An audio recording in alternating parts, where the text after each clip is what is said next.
If health reform is finally going to happen this year, Democrats still have one giant obstacle standing in their way. His name is Bart Stupak.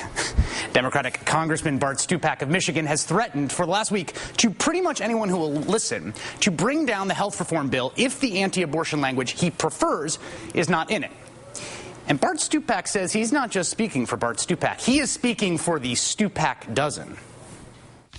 There are at least 12 of us who voted for health care who have indicated to the leadership and others that unless you fix this abortion language, we can't vote for a final version of the bill.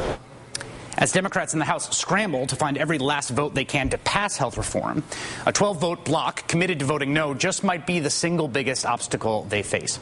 And so Democrats have apparently started negotiating with Congressman Stupak, who told reporters yesterday, quote, "I'm more optimistic than I was a week ago. I think we can get there." So where exactly is there? Joining us now is Democratic Congresswoman Diana DeGette of Colorado. She's co-chair of the Congressional Pro-Choice Caucus. Congresswoman DeGette, thank you for joining us tonight. Good to be with you. In terms of the substance of Congressman Stupak's complaint, he claims the federal bill would allow federal funding of abortion. Is that correct? Congressman Stupak is completely wrong. The House version that we passed before, or the one we considered before his amendment, had a compromise that we reached in my committee, which kept the status quo in place, because we want this to be a health care bill, not an abortion bill. So we agreed that we would keep current law that says no federal funding for abortion. That language was also contained in the Senate version that was passed. So there's nothing in the law as it stands right now that would allow federal funding for abortion.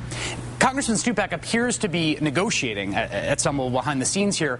Is there room for any kind of deal? I mean, it sounds like there was a deal struck. Is there room for a deal now with Congressman Stupak? Well, we certainly are always willing to talk to Congressman Stupak and anybody else.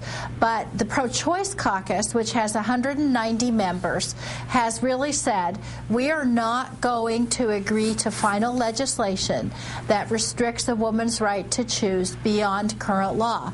Period. And what Congressman Stupak wants to do is to ban people who want to buy insurance with their own private money in these insurance exchanges from doing so. And that would be a vast expansion of a restriction on a woman's right to choose, and we can't agree to that. Would the members of your caucus, if there was some deal struck with Congressman Stupak, if the final legislation looked more like things that were in the Stupak amendment than the version of the Senate bill, would those 190 members really vote against the ultimate health reform bill? Is that what you're saying? After Congressman Stupak passed his amendment in the House version, which said nobody could buy insurance in these exchanges with their own private dollars if it included abortion coverage, I circulated a letter, and the letter simply said to Speaker Pelosi, we are not going to vote for a final version of the bill if it restricts a woman's right to choose beyond current law. 40 people signed that letter. I've gone back and checked with all those 40 people plus additional people, probably about 10 or 15 more, who say if a final bill restricts a woman's right to choose beyond current law, we're not going to vote for the bill. And so I think, we can't use this as a vehicle to restrict a woman's right to choose. History shows that if we pass a restriction on a woman's right to choose, we'll never get that back. And we think women should be entitled to have a full range of reproductive services under their insurance. They have it now. They can go out and buy insurance policies with their own money that gives them full reproductive services. We believe they should be able to get that under this bill, too. We don't think we should give up a woman's right to choose as the devil's bargain to get health care.